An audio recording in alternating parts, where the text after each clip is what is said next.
Yeah.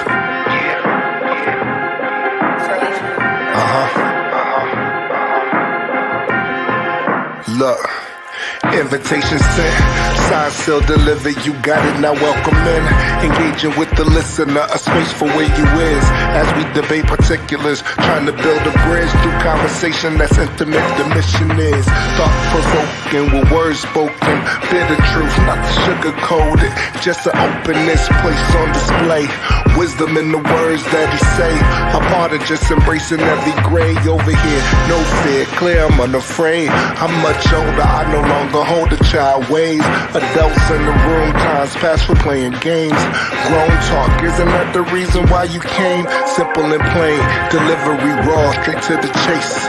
Better than before, learning from your yesterdays. Introducing insight, influence, be amazed by a brother of a certain age. Now rock with him.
What's up, defrauding?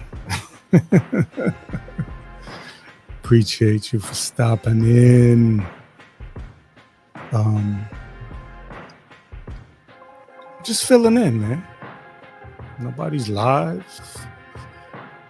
I don't mind providing a little space for people to come and chat if there's something going on out in the world.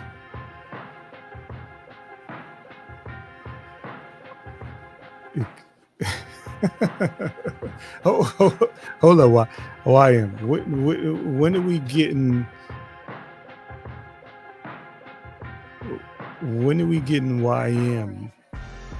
When are we getting that YM voice on a panel? You know, wouldn't it be easier? Wouldn't it be easier for you to, you know, get your shit off? Just talking your words. All right, I gotta put my glasses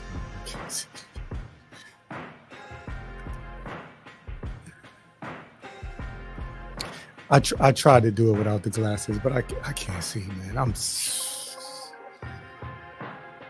I've been fighting the glasses for so long, and it's just not working. I'm missing turns at places that I know where I'm going, but without my glasses, so I just had to, you know. But yeah, why you need to. It'll be easier for you, I promise you.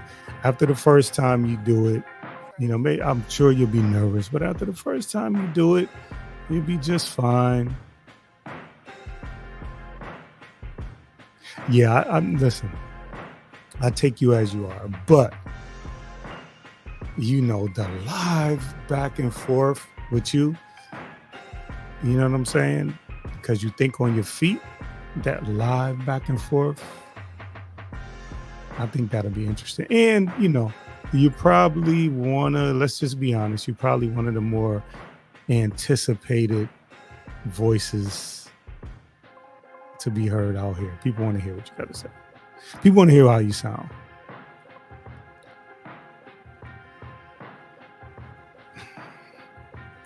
It's the homie right here. What's good? What's good, Nonconformist? Appreciate you for being here.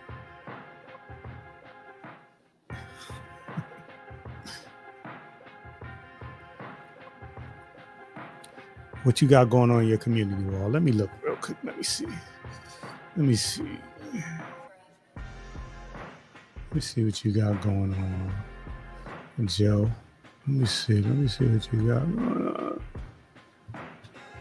Let's see. Community wall.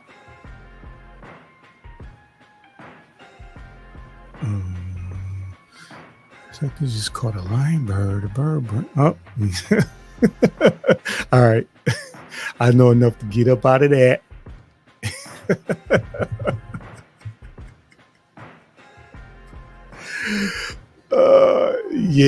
Yeah, Joe. I'm not. I'm not even touching that. You think I should type more and talk less? It'll be easier for me. Nah, you know what? I'm actually not a good typer, and I feel like it's just easier to just talk. You know, the stuff it's on your mind, and you know what I mean? Salute Pastor Vic for coming in. TMK. Yeah, TMK, listen, man, I noticed, I'm just saying, this is not no hate thing. I'm noticing that you try to keep it close. You try to keep the beard close to the face. And I'm thinking that's the not, you know what I mean? Not to show it in its full glory. So I'm gonna need you to show it in its full glory. You know what I mean? It's my guy right here, man. I fuck with TMK.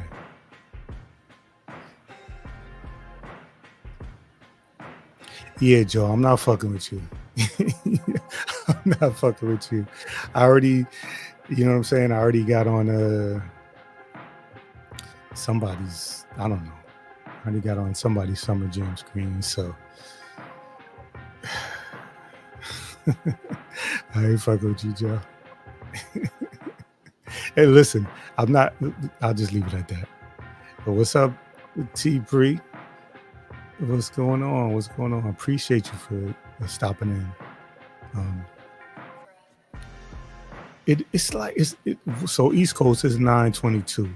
So I appreciate y'all. This is late night kind of, you know what I'm saying? If you got like kids to get off to school, or you got to work your early morning, it's kind of late, but you know, this kind of works for me on some days off.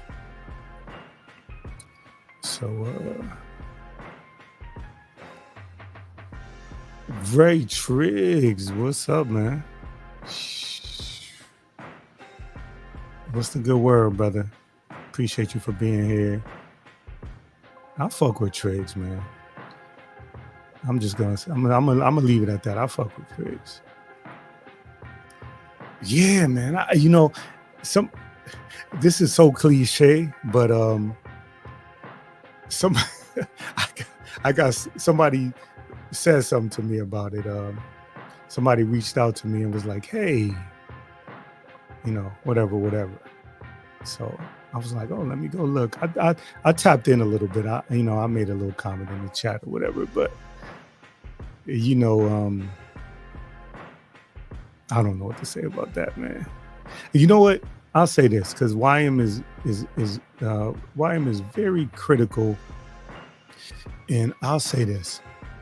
I appreciate the support in the situation, but I don't think, you know what I'm saying, anybody that feels because of how I present myself on here that you feel like, you know what, let me just speak up for them. You don't have to fight for me, because I'm gonna tell you right now, I fought enough. You know what I'm saying? There's no more fight. I'm not fighting anybody. Don't get me wrong. I'll never let anybody punk me, but I'm not fighting anybody. So, yeah, you see, right? You see that, right? That's why I said I went over there and looked at Joe's community wall, and I said, yeah, I'm not touching that. I'm not touching it. Excuse me, I'm going out of order with these chats. I'm just, you know, as I see them. Somebody, the people in here that wear glasses, that need glasses to see, y'all understand. Well, no, I know you wasn't fighting for me, but so what happens when stuff like this, if you speak up, it's gonna be perceived as you're fighting or you're caping and stuff like that. And I don't, there's no, and I know you don't really care. You've shown by your opinion pieces in your post that you don't really care. You're gonna state your opinion, but you know, um, I just don't want any unnecessary smoke going anyway to somebody that really doesn't have anything to do with it. So that's what I mean. I'm saying I don't want, but you know, I'm not telling you not to be you. Do you be you? I'm just saying, I'm not fighting. You know what I'm saying? My advice to people is run your race with your blinders on. Now, I may have a little fun with it because I do got a little petty in me, but I think everybody does. But I just don't want any unnecessary, unnecessary smoke to come your way. DMO, yeah. You know what? I might go tomorrow too. Would that piss people off? I might go tomorrow too and talk about nothing. Just come on here and acknowledge the chat and enjoy y'all's company. And that seems to annoy people, that you engage in the chat.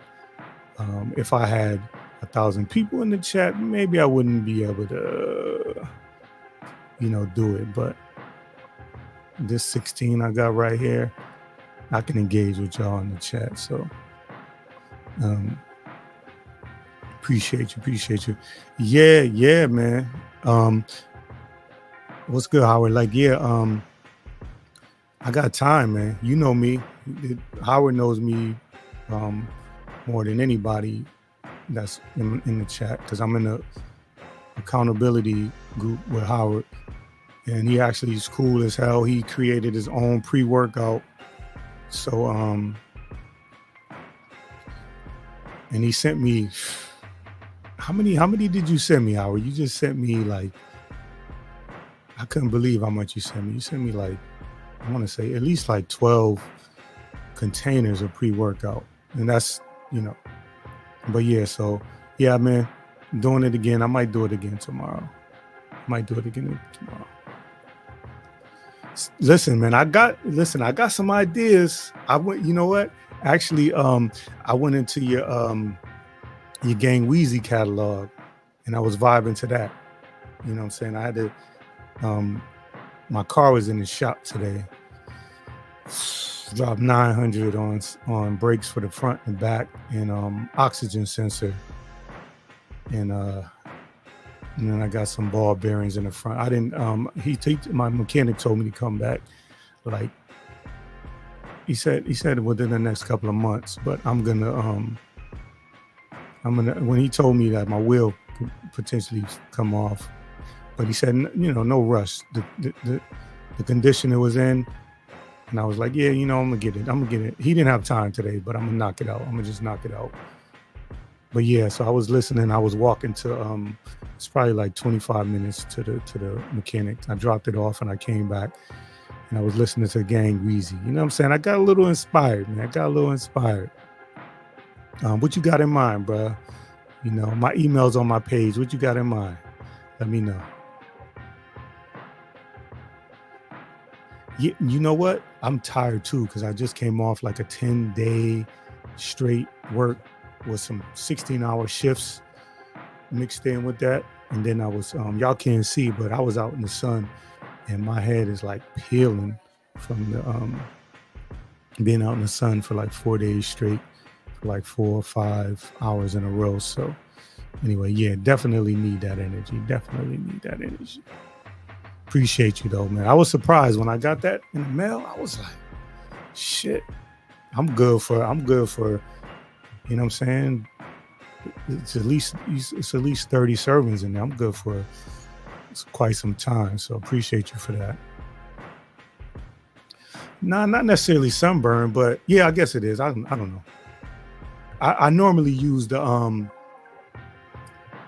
I forgot what it's called, but it got the 4 little razors on. I usually use that, but I just use some clippers, and because I could see that my head was It wasn't hurting, but it looked like it should hurt.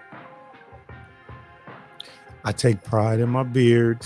I take pride in my beard.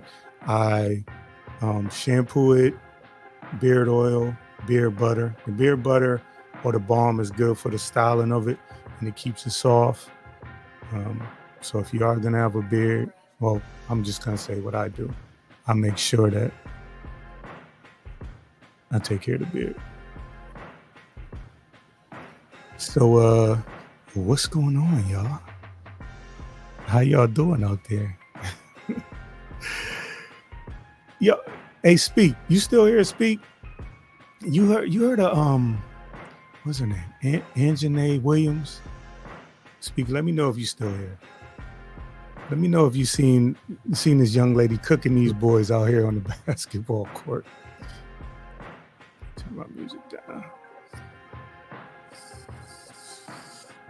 Let me turn my AC off. All right, yeah. Speak. You heard of Anjanae. And be careful, Joe. There are people who have a problem with you saying anything positive in this chat. There are people that are looking for that. So be careful. You don't wanna. Hey, what's going on? What's going on? How you doing, Redbone? Appreciate you for coming. What's going on, man? What's up? It's my guy over in movie reviews. He interviews directors and actors from movies. So I'm always over there checking him out. Good morning. Oh, you might be on a. I didn't know you was in a different time frame, but appreciate you for stopping in, bro. Yeah, not only tough with the handles though. She going in these gyms, and these dudes is like sleeping her, man. You know what I'm saying?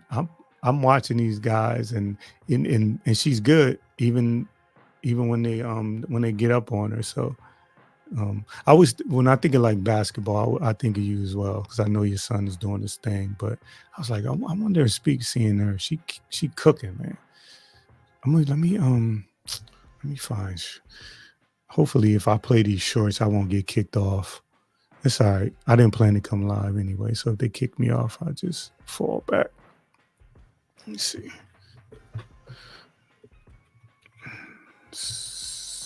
Janae. Okay, here we go.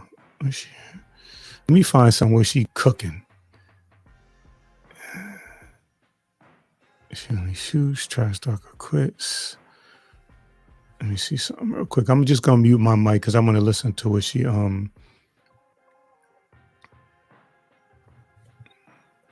Appreciate you for stopping by, YM. You know, it's funny too. I didn't realize it, but when I wanted to go back to look at your post, I typed in, because you're for whatever reason, when I go through my subscriptions, your page is not easy to find, and I didn't realize I typed in the Critical Chronicles of Yams. So I don't know if that was a typo or what, but just want to throw that out there for you. All right, let me find this.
Yeah, it was a typo, but you know what I'm saying. All right, thank you for stopping in. So yeah, I found this. Hold up. Let's speak. Look at your girl cooking these dudes, man. Oh, no, no, no, stay. Let's see. Present.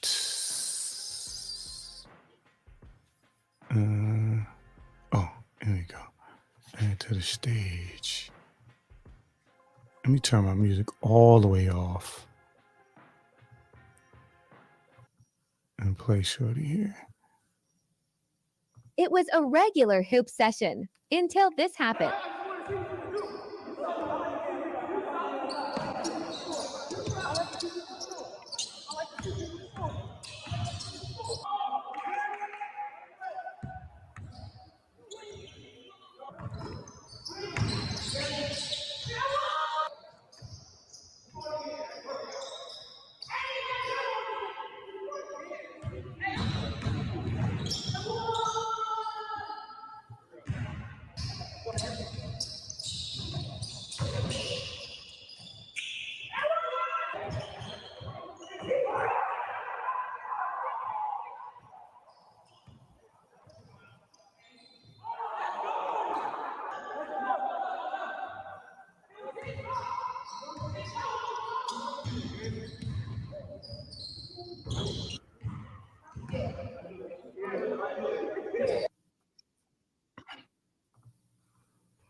Yeah, man. She was cooking them, man. She's cooking. You know, I gotta turn my AC back on because I turn my AC off in here, and it is hot up here. I put my music back on too.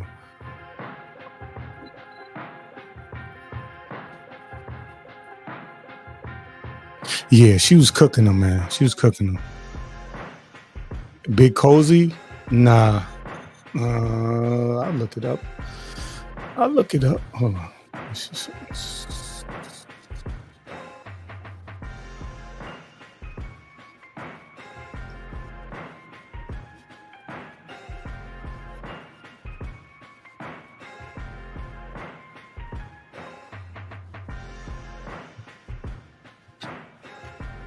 Oh, okay. Yeah, this a big boy. Okay. Yeah. I think I might have seen something with him.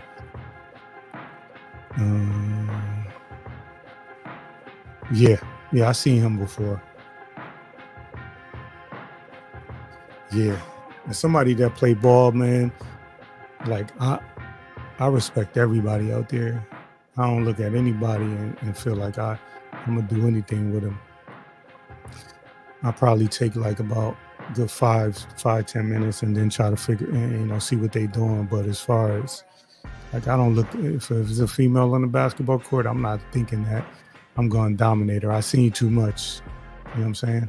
It was one time I played with some old dudes. It was like some old, like, they had to be, I was young. I was probably like in my 20s. They had to be like in their 60s.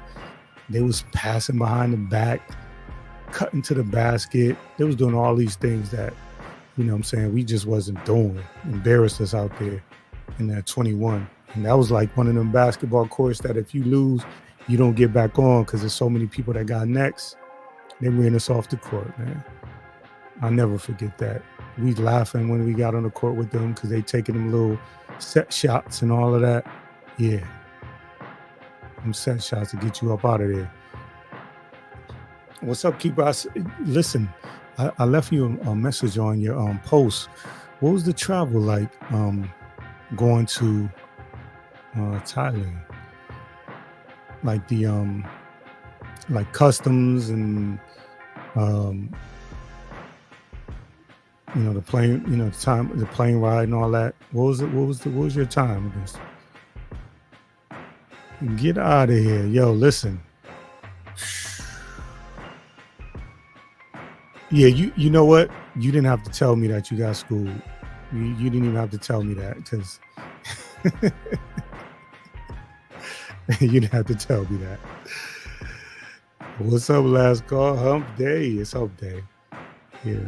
I just do a little something up there. But what's going on, man? Hope you having a good night. Hope all is well. Hope you preparing for your live. So, you know what I'm saying? So I can come over there and support. Drama. Appreciate you, man. Appreciate you for coming through. You what's today? What's that? Wednesday. But you oh, that's right. You still gotta wait, right? You still gotta wait for a couple of weeks.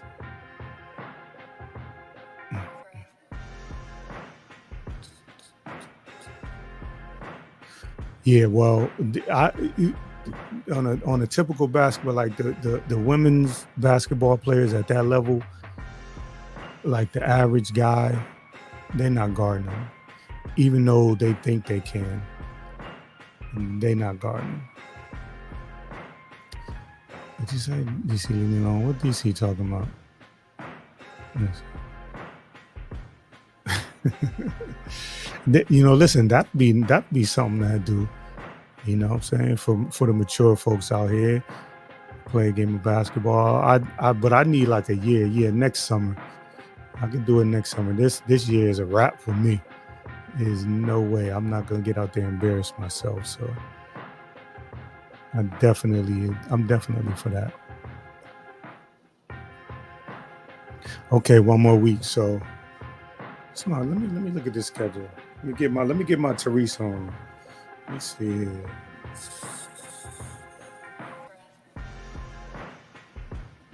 Let's see.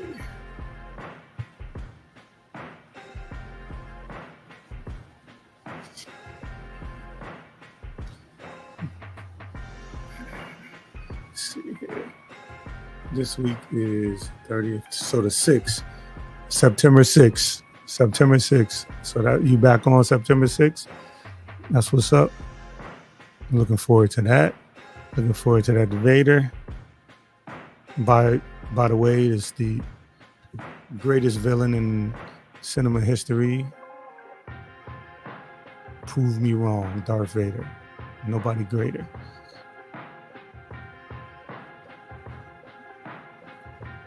Okay, so everything was good. There was nothing special that how long was the flight? I'm not a fan of flying. I just don't like. I don't know. I know it's fairly safe, but I'm on edge. I don't like the process of going through TSA. And if there's a delay, forget it. But I definitely. But if there was a way for me to just be here and get there, I would enjoy vacation a lot more. So usually when I'm on vacation, I'll schedule my days off. Like I'll give myself like 2 or 3 days off after traveling back, after I'm scheduled to travel back, because I just want to chill out. Because I don't really enjoy flying like that. Sam, bro, what's good? Appreciate you for coming out.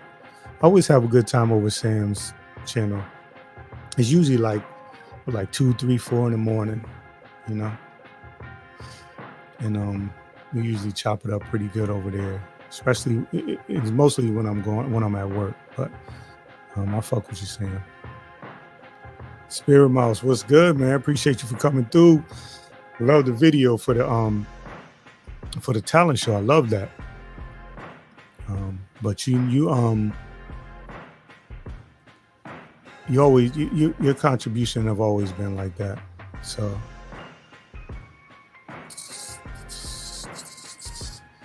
18 hours.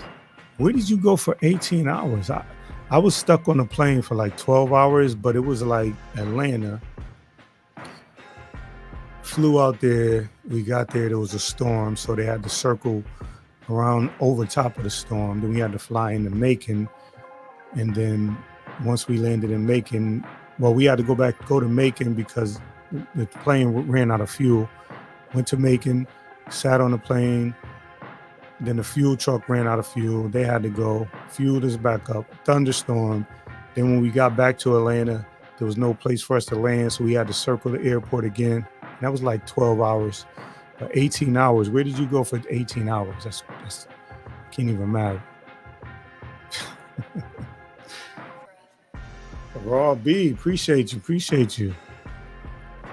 I need to get them thumbnails and those avatars popping.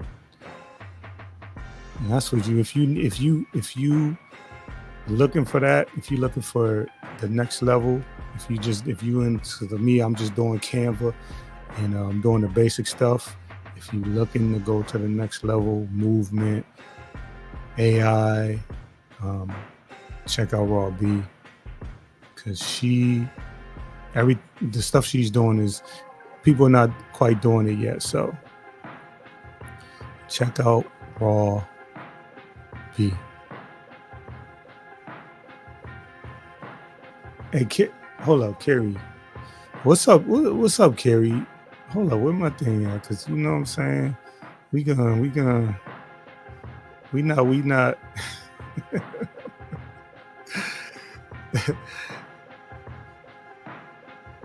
Ray got the hippos. For me, I'm trying to see what that be like right there. Look. What's up, Carrie? Man.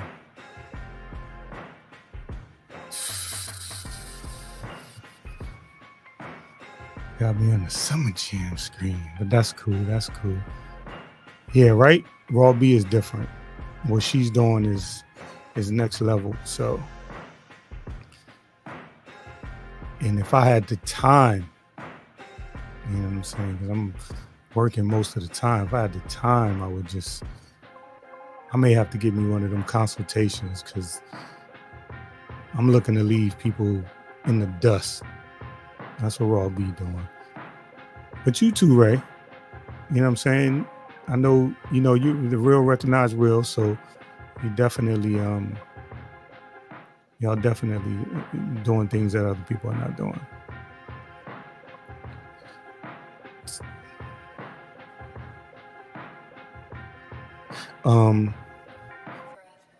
Surprise, I don't have anything to talk about, but I did notice that some people have a problem if you just come on and talk to the audience. Some people don't like that. They think that you should come on and do something specific. And while I agree to a certain extent, every now and then, because I have some things in the tuck, again, I'll put out the thumbnail and schedule the date. I think it's going to be September 8th, tentatively, for suicide prevention awareness. So I'm going to be putting that out. I hope everybody could come through. Even if you have a story you want to tell, come through and just talk about it. I'm going to share a story, a story about somebody close to me and experience. But I think some of these things, because we get caught up in a lot of the other stuff, we don't take the time and slow down and talk about these things that are affecting us in the day-to-day.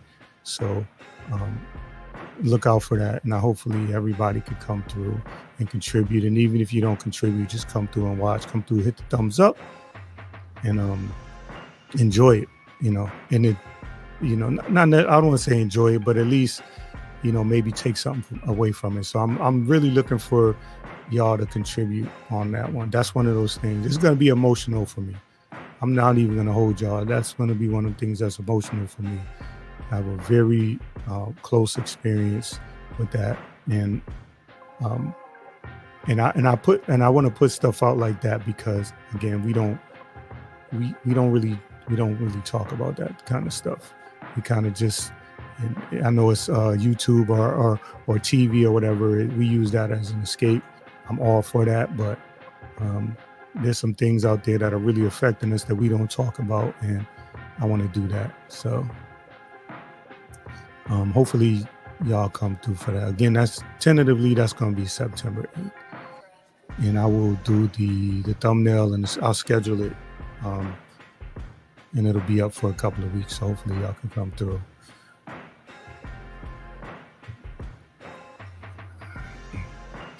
Hold on for a second.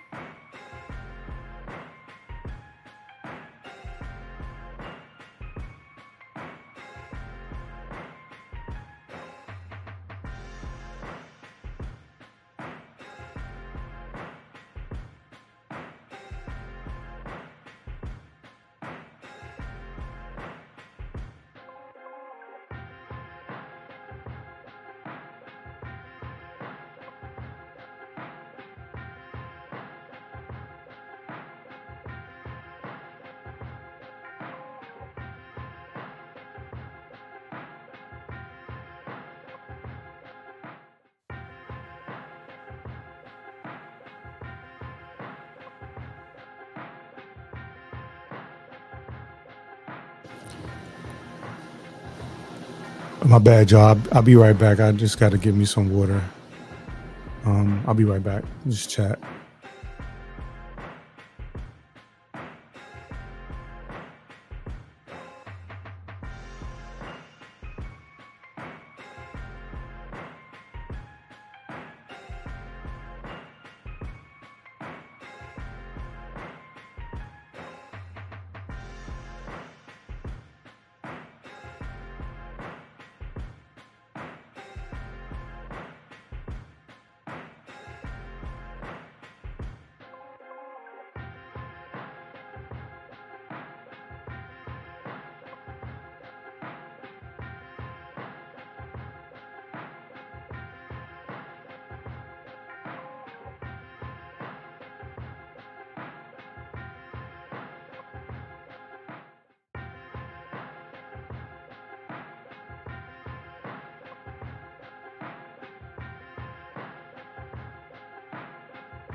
All right, my bad. I'm back. What's good, man? It's one of my homies from the hometown. So another brother that's doing things, interviewing politicians and community activists and stuff like that. So appreciate you for stopping in, man. I'm not doing nothing right now, man. I'm just going live just to kind of chill out. So there's really no topic tonight. I may drop the link, but Miss Things come up. It might cause World War III.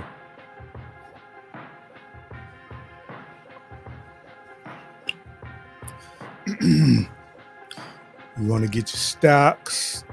You want to get your stock talk and your financial stuff. Learn how to invest for you and your children. Shout out to Lisa J Stocks. Go over to her channel. Yeah, man. We gotta collab, man.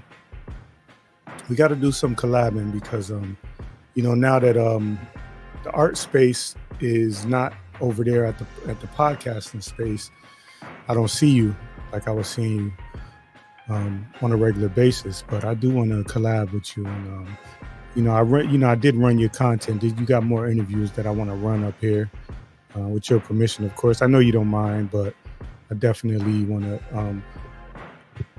put a light on what's going on in the community. So appreciate you. Yeah, listen. I got a text. I got a text. I went over there. I'm like, whoa, what did I do? I know so I knew what it was about. It's about Miss Thanks. Sheesh. You have her up on the panel and do a couple of laughs and a couple of jokes, get a compliment, and what's that, like hot potato, right? You gotta throw Miss Things off real quick, because man, I don't know, it might have been like 2-3 hours. It was weird seeing my face up there and because I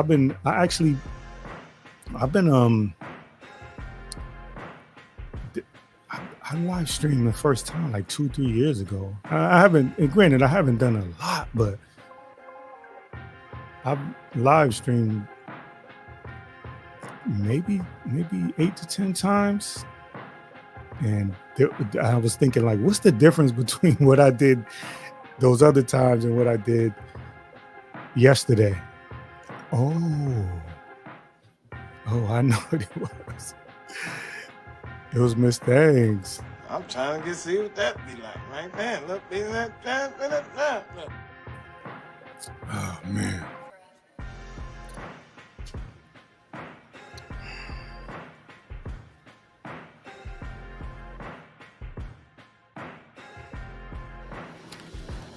Yeah. So, yep. I just wanted to fill in some time. Again, like if I don't have anything going on, like I got some stuff I want to do, but I'm not completely committed to it just yet because it's not finished. I'm a perfectionist, so if I do something, at least what I set out in my mind to do, if that's not completed, I won't come on live and do it. And that's one of those things that content creators or creatives have to fight with should I do it? Should I not? It's not good enough. It is good enough. How are people going to accept it? At least if you take pride in what you're doing. So I struggle with that a lot, but this is like one of the things where I'm like, you know what? I got the day off, chilling. Let me go live. I might go live again tomorrow afternoon, maybe like noon or something like that. Maybe I'll be more prepared for that, but yeah, let me go in here and Feel me? Speak. Yo, Speak. I looked at them. You know what? Let me drop the link because I gotta. Let me see here. It's just easier for me to just talk to somebody instead of just text. You know, like that texting where you just let's see here. Texting where you trying to get the message out, but it's just not. It takes a long time to.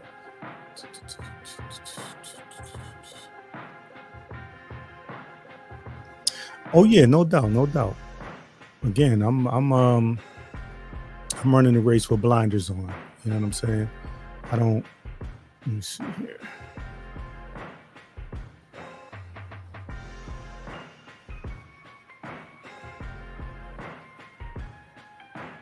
Okay, yeah.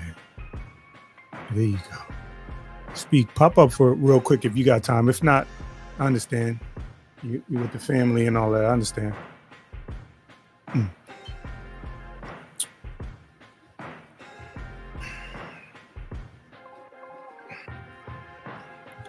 right, let's see here.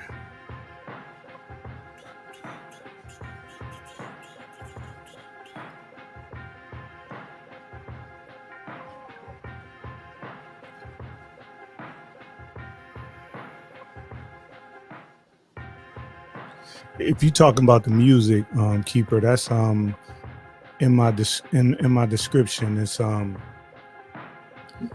a producer named Thomas Forever. Him and Fees. Fees did the lyrics, and Thomas Forever did the. I'm pretty sure he did the production and the beat. I interviewed Fees from an audio podcast, and he was the first person I believe I did up here for when I did a live interview. And an interesting story with him. If you don't know, he was paralyzed, but he was after being paralyzed. He was an MC, but after being paralyzed, he released. I think he might be on his 4th album. So. He, you know what I'm saying, just an amazing artist, right in my lane. Like just I'm you know, I don't have a problem with the newer stuff, but I'm old school hip hop. So and he's I want to say from the neck down. I don't want to misquote exactly what it is, but if you go through my page and you look at, I don't know if it's under the video or actually, you know what? I'm on my page. What am I doing?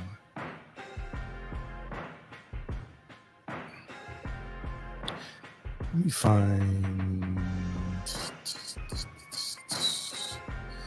because I was doing trailers and things like that. Because coming from audio podcasting, you would do like, I would go on Wave. So if I did an interview, I would go on Wave and do like a little mini trailer. They would allow you, like, I think it's like a minute free of, you could take a minute of the interview and then post it on your Instagram so people could kind of get a little window into the interview. So I come from that. So when I got to YouTube, I was trying to like recreate that. So I was creating trailers and stuff like that, just as a heads up when I was going to do something. But y'all may have seen these things. Let's see.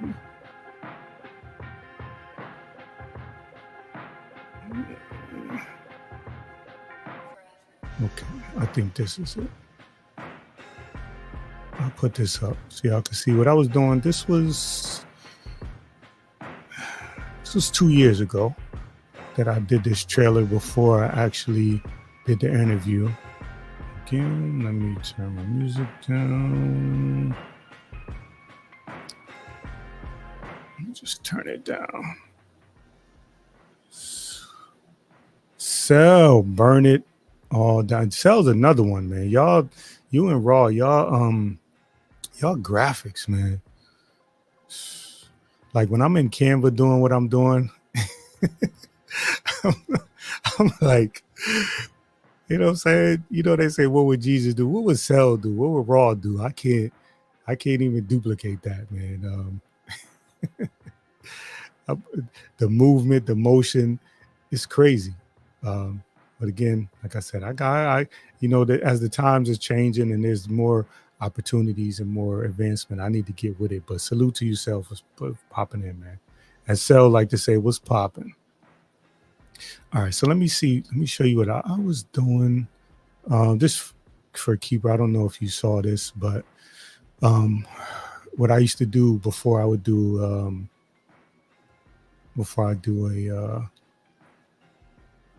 a show, I would all right, so friends was calling out to me like, yo, hold up, let me go back. one of my friends was calling out to me like, yo, Fees, stop playing.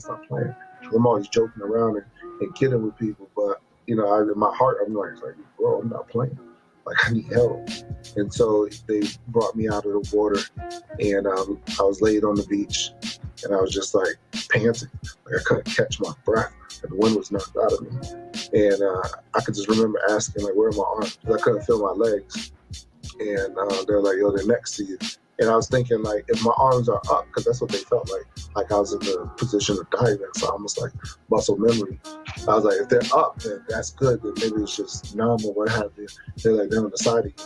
So I knew, like, from the time I broke my neck to when they pulled me out, I knew I was paralyzed. Recovery isn't just a physical thing.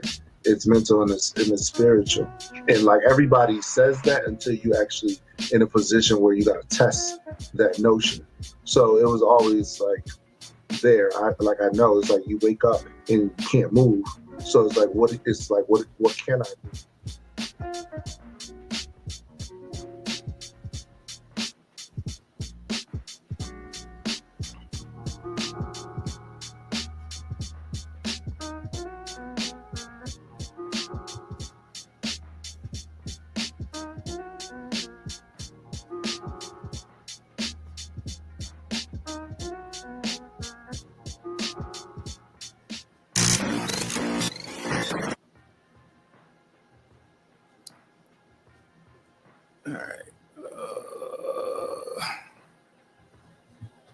I didn't even check. Could y'all hear that? I didn't even check if y'all could hear that. But anyway, so that's who did my the lyrics to my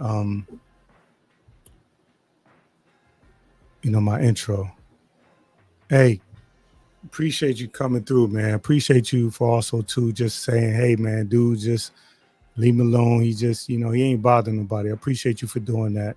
I was telling YM, nobody got to fight for me, but to actually have people say like this ain't it, I appreciate that. So salute to Knowledge, who's been around since the beginning. So salute you, brother. Yeah. So yeah, I was doing trailers because that's the world I came from. It was like trailers to I just want to make sure that I speak trailers to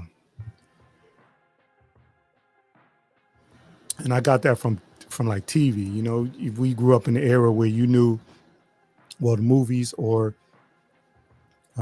we had to wait till the next week. Like the shows, you had to tune in next week. They had that, especially like Batman, same back time, same back channel.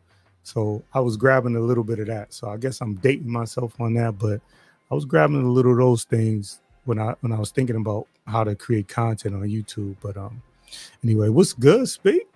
What's going on with you, brother? Can you hear me clear? I've been having some technical difficulties lately, man. Nah, you good. You good. I hear you clear. Just let me see. Y'all hear him clear? I hear him clear. So yeah, man. I was looking at I didn't know, like I was 8.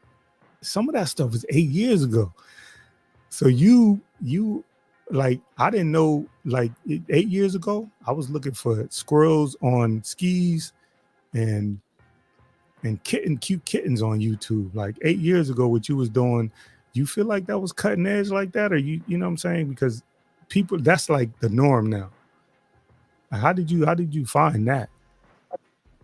I'm what's that? Like as far as like the content I was doing or what? Yeah, the like the Gang Weezy stuff. Like I didn't know. Like so you had this one thing where you were talking to yourself. It was speak talking to Gang. Like it was like stuff that's people are now doing. This is 8 years ago. That's why I'm talking about it because I was like, oh, I didn't know people was doing this. I was like I said, I was looking for squirrels and I was looking for, you know what I'm saying, positive affirmations on YouTube or videos for the kids to watch. But y'all was doing something else back then. Oh yeah, man. I mean, it just came down to creativity. Like back then, it wasn't about the lives; it was about the uploads. So your response to somebody roasting you had to be done in an upload fashion. So you would upload your video, they would critique it or whatever, and try to do something better. So it was mainly just about being creative with your roast and seeing who could outdo who. You know what I mean? So that's pretty much what it was. Like you got to get in your bag and do something different.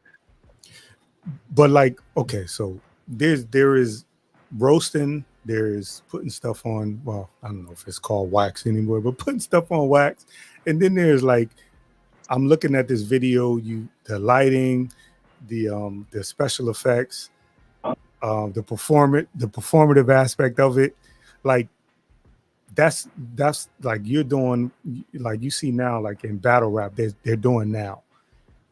Was that just like a Philly to like you knew is that what they was doing in Philly? Because maybe I'm just out of touch. I just didn't see anything like that. And then, like I said, when I looked at the videos and I saw that it was 8 years ago, I was like, oh, this is I didn't even realize this was going on 8 years ago. Maybe I'm just out of touch.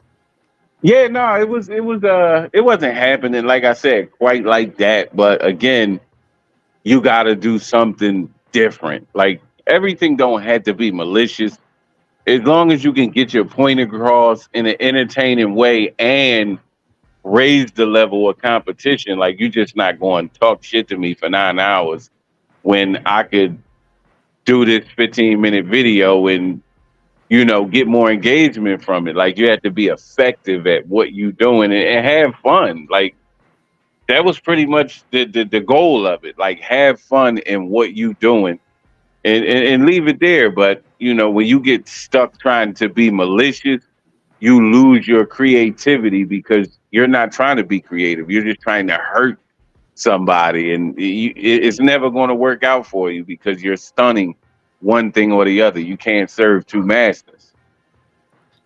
Right. So for somebody like you who, you stepping in that ring, how you finding that balance though? Like, cause if somebody's getting at you or somebody say a certain thing to you or they go a certain route, how do you balance that? How do you not how do you not go there? How do you say, all right, I'm just gonna keep it I'm gonna keep it, I'm not gonna step up here. If you start on the 10th floor, you can only go through the roof. It seemed like you were starting at the 5th floor, 6th, 7th, you know what I'm saying, and still being effective. Like, how do you do that? Yeah, man, it's a tightrope, but you can't get out of your body, right? But I didn't learn that on YouTube. I learned that from getting the shit talked to me on the basketball court. You know what I mean? So he's either going to talk you into shooting threes when you know you can't and have you shoot your team out the game, or you going to do what you do best to help the team. So that's just the balancing act right there. You're not going to talk me into what I can't do well. I'm going to talk you into what I do well. And that's my approach. Yeah, I'm gonna get you into my ring, whether you like it or not, and that's it. Once I got you there, I got you because that's my shit. And that's the tightrope you got to walk. But it's easy to want to go off the deep end, and then now they got footage of you saying things that's out of your body, and they can always hold that against you. But as long as you like, this is where I want to go. This is the play we want to run. We're going to run this one. And that's just my approach, man. That's how you go. That's how I do it. Yeah, I think sports is a good a way to do that, because especially basketball, because you're on the fly. The decision have to be made quick, and it's a lot of talking. I probably people probably would be surprised most by me on being on a basketball court, because it's so so much communication going on, whether it's defense, whether you by yourself, you got help, get a board. Like, there's so much communication going on there, and so somebody face up and somebody guarding you, and they trying to he ain't got no shot. Listen, if I'm not a shooter, I'm not supposed to take that shot. I'm supposed to pass it off and go and get that rebound, box out, put that elbow in them ribs. You know what I'm saying? Or well, I'll leave it at put that elbow in the ribs, because I don't want to get no pause moments. But No, that was safe. That was safe. I was gonna say put your but especially if it's I'm 6'3", so if it's somebody 6'8", you know what I'm saying, you gotta put a certain body part on their knee and make sure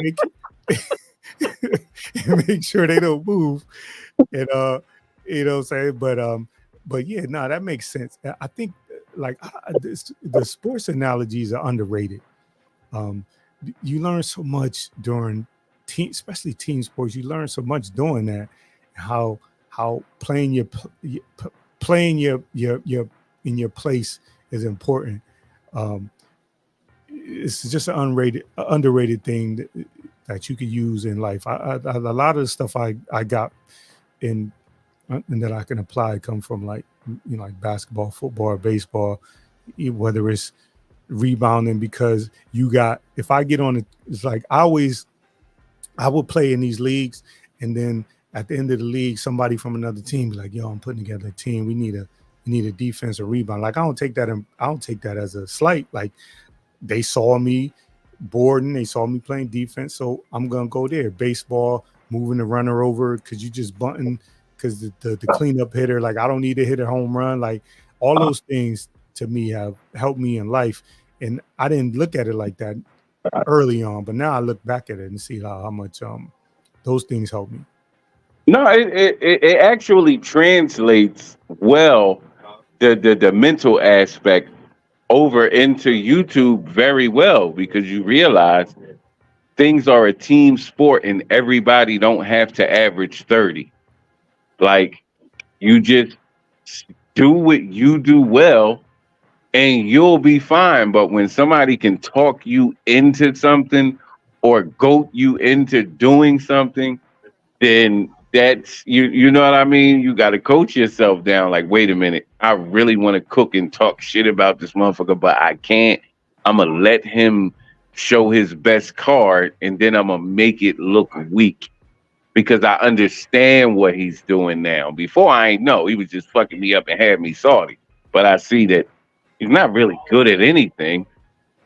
So I'm going to show, you know what I mean? And that's just how you got to do it. But it also takes patience. Like, you got to let people cook themselves out and burn themselves out. And then that's when you whoop their ass, because they ain't got nothing else to show for what it is that they could do. Yeah. So with that being said, you got somebody, you got Young Speak out there. Like, talk about I feel like I'm interviewing you now, so I'm getting my interview back, right? Go ahead, cook, man. I don't know. This is my natural thing. I'm curious. Like, when so at a certain age, you feel like, okay, he can play, and then you watch him on the court, and at some point you see some things that you need to correct, or you need to at least pull them aside and let them know, like, okay, you need to do this, you need to do that. But there's a balance, because your age, you're older, and he's a kid. He may not understand. Like, what age was it where you said, okay, he understands this, now I can like really like give him this knowledge, and he's going to be able to translate that? It's not a lot that they really understand. They know a lot, but they don't understand a lot.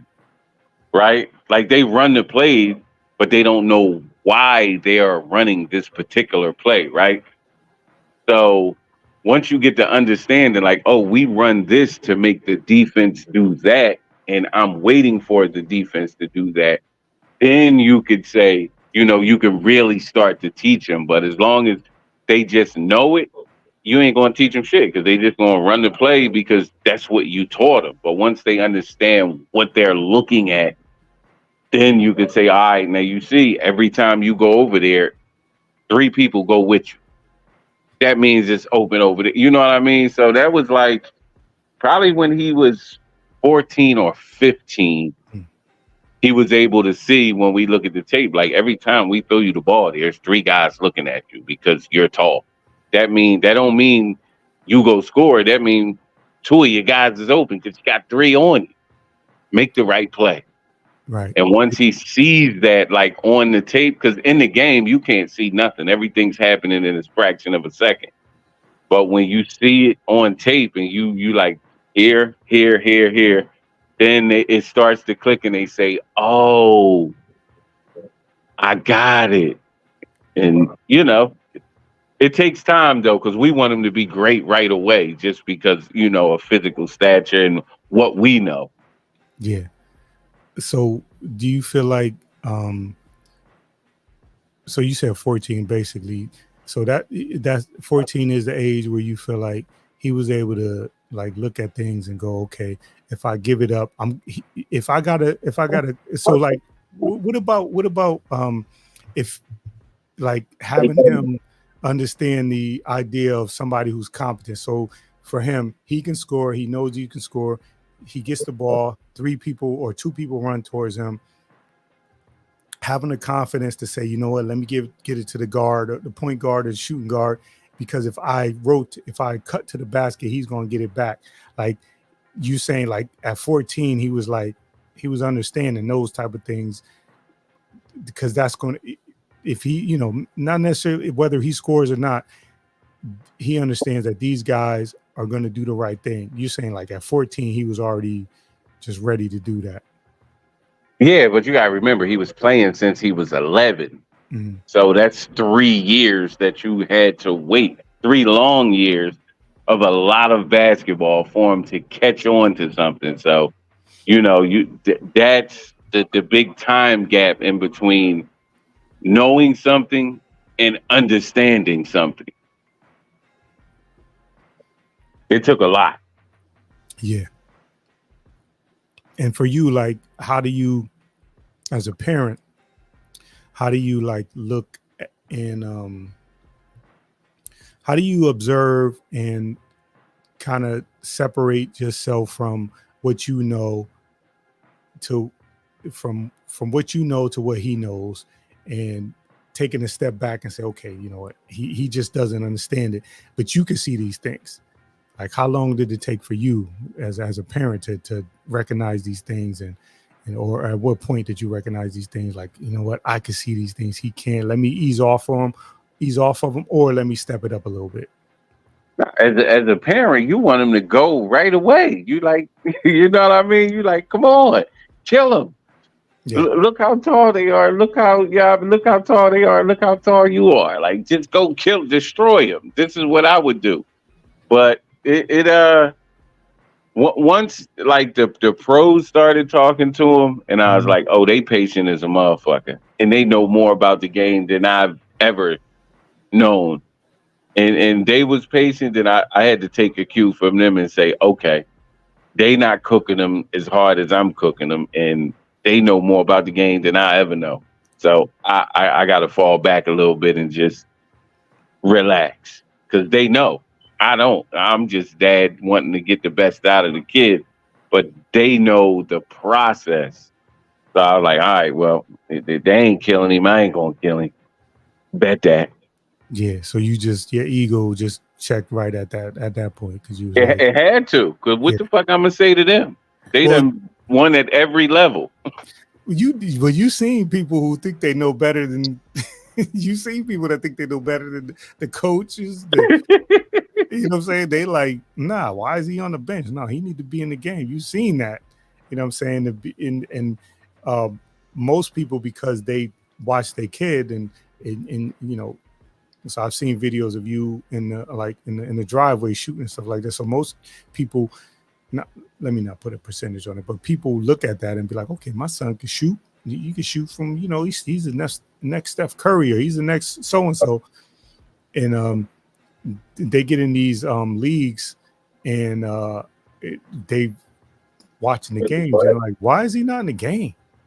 You know what I'm saying? So it takes a lot for a parent to be like, okay, let me take a step back. These guys are pros, because a lot of people just don't, you know, whether it's pros, whether it's referees, whether it's coaches, they don't take the cue from them. They just say, I think my kid should be doing this. So why isn't he doing this? And that little sidebar where, you know, God, I know your coach told you to, but here's what you do in that situation. You know what I'm saying? It's to me like watching him over the film, watching him develop of the last couple of years. To me, is like that's one of them things. Like you know what I'm saying, I got a 6-year-old, so like I'm looking forward to like that type of stuff. Yeah, the ride home is the best after a win, after a loss, or whatever. But that's when you have that conversation, and you know the conversations can get heavy, because it's like, I'm gonna allow you to speak your speech right now, because coach ain't around, ain't nobody around. How do you feel? What do you think you could have done better? Woo woo woo. This is what I think. And you know, you really create a bond with your kid in wins or losses, but those are the greatest conversations you can have, because you learn a lot about your kid learn a lot about you. It's nobody around for them to front for, none of that. And it's necessary, especially in today's age. And I appreciate those conversations with my boy. Yeah, man. And that dude, like, I know you what you said, he put you on the bench at 14, 15. Yeah, I ain't beat him since he was 13. And like, I'm like, come on, bro. I used to always tell him he'd never be able to beat me on, you know what I mean, on purpose. And last time I beat him, he was 13. He's 17 now. Like, I don't even play him no more. I just go out there with him. you get the rebounds and pass That's the ball. it, man. That's it. I'm not trying to prove nothing to the kid no more. He got me, man. I be like, dang, I got to work tomorrow, son. Take it easy. When he first beat you though, like what was like, because you know that's a history. So you've been bullying him, you've been elbowing him, you've been backing him down, you've been blocking his jump shot, you've been, you know what I'm saying, when he put the ball, he's a little bigger than you, so when he got the rebound and put it down, you've been stealing it, you've been getting the cookies and all of that. When he finally like got you, like did you like talk about that, like that acknowledgement, that I don't know if it was a head nod, what was it when that happened? Man, listen, I was like Denzel on He Got Game. I taught you that, like, you know what I mean. I was trying to reestablish dominance, but by then he already knew what I could do. He figured out he got me, and I was like, oh, he knows now. Okay. And now, you know, it's like, you know, I could beat him in certain aspects of the game. Like, all right, well, fuck the one-on-one. Let's have a free throw contest. I know I got you there. You know what I mean? But I'm like, man, you got me, kid. Like, congratulations, because I was never going to let you win. Yeah, the last call said you was like, foul. You know what I mean? I'm like, I'm trying to get wins out here, but no, man. But once he got me, like, legitimately, me playing to win, and he was able to win out, I was like, man, that's I did my job. Yeah, you proud, but you know, father that it's like, it means like the world for him, because you're looking at like, okay, listen, man, but it also, like, you know, when you got a little time to think to yourself, you like, your father time done caught up with me. I need to play in the 40 and over league, stop trying to, going out there talking about I got next with my ball, because them young boy, like there was times where I'm like, I could see the rebound, I'm boxing out, I got it, and then somebody just swoop in, or the dude I'm boxing out jump over me, and he ain't over the back, he just jumping straight over me, getting the rebound. Like that's that, like, and I'm thinking like these are dudes I don't know, so I'm thinking like when it's your son, it's got to be like, it's a proud moment, but at the same time you got to be like, yeah, it's time for me to, it's time for me to let me catch the jumps, catch the rebounds and pass them out and try to shake them up that way. Let me throw it over here to the right corner. Let me throw it over here to the left corner. But before that, you know what I'm saying, you was just you was able to not necessarily dominate him, but dominate him and teach him. Now he's teaching you. Definitely. He just stronger than me. He ain't all that better than me. He just bigger and stronger than me. But Come on, bro. Stop. Hey, look, brother, look, man. I give it up to the kids, but I say, you know what? Yeah, I made the right choice because, we grew up different. We learned different. Like we didn't have access to all of the things that they got. Like they got pro practices. We learned outside on the court by ourselves. They got pros teaching them how to do this, how to do that over and over again until they got it. We didn't have none of that. No. So, to see him gravitate towards it and I don't have to force him to love it is when I was like, nah, he got me. I'm happy. This is a basketball family and you have a chance. You have a shot. So, bro, go ahead, man. Do it. I'm your biggest fan. If nothing else, a free education, and you know what I'm saying, overseas, like there's so many different options out there that he can take advantage of. So, but man, it was like a year ago he started shooting them threes, and I'm like, man, yo, he's big.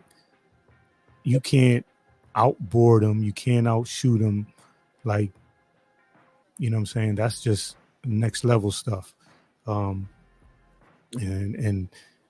that when we grew up, well, you might be, I think you're a little younger than me, but a little bit. Yeah, it was like the guard. So you got your point guard, maybe like 6'1". Yeah, shooting guard 6'5".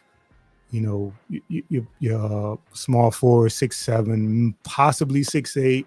Then you got your 6'9", 6'10" power forward, 7-foot center. All that is, and they had their roles, right? The shooting guard, that's what he did. The wing was a slasher, slash shooter. The power forward was a rebounder. He might get it at the top of the key and can, in that range and shoot a jump shot. The center, rebound, play defense, block shots, but have a post game. Now, as somebody, we just in like 6'7", 6'6", 6'7". Yeah. He doing all of that. You know what I'm saying? His AAU team, both guards, him and the other guard, is both 6'7". The rest of the guys is 6'8". I look short standing next to all of them. I'm like, bruh, this is just the AAU team. Y'all could probably go fight some low-tier college team. Like, y'all are some tall motherfuckers. What is this? Yeah, for sure. It's crazy, bro. Like, you be like, how old is he? 13. He's 6'4". You're like, what? Hey, listen, I work on a college campus, so I see these freshmen coming in. I'm like, man, like I said, I'm 6'3", so I always, like I was always one of them guys that they like, oh, yo, we need a big man. We playing in this league, and so I'm matching up against 6'7", 6'8" guys, but I had size on me, so it wasn't a problem.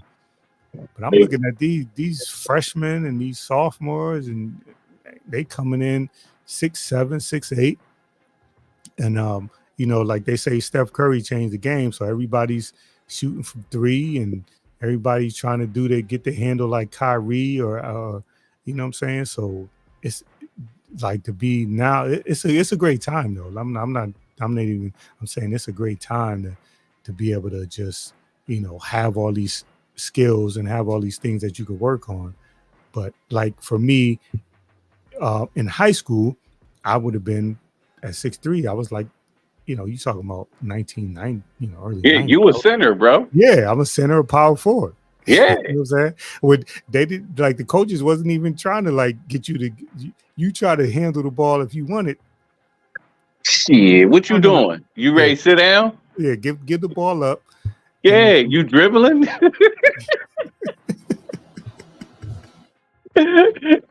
Yo, listen, bro. I was a center and a power forward in high school, and I'm only 6'2". And I had to play against Rasheed Wallace. You can imagine how that went. He's 6'10". Yeah, I'm like, come on, man, this shit ain't even right. And his jump shot up here, it's his jump shot back here. It ain't even like one of them. It ain't even in your face. Bro, he played the first half, and that was it. He put his warm up back on. They didn't play the second. He didn't play the second half at all. I was like, bet now I can do it. Give me the rock. You know what I'm saying? Mouse in the house. Yeah. Yeah, man. But it changed. The game changed, man. It changed a lot because everybody did different things. But nowadays, it's like, no, everybody gets guard training. And that's probably why we having these problems in the Olympic Games, because everybody getting the exact same training. You know what I mean? Like Joel Embiid and Tatum working out with Drew Hanlon doing the exact same thing. Yeah. And it's like, wow. Yeah, that's why we can't beat nobody by 40, because everybody has the same game. It's tough. Them guys are doing that. They doing their back cuts, they doing they dribbling drills, they doing they passing, pass all around the perimeter, cut. You know what I'm saying? Well, so you gotta be in shape. You know what I'm saying? You gotta be running around like crazy, and they shooting again. Steph Curry changed the landscape of shooting. So these guys, when they hear that Kobe and Steph Curry is putting up 1,000 jump shots a day, that's what they're gonna be doing. Yeah, we up to 300, and that's 300 makes, not 300 shots. Yeah.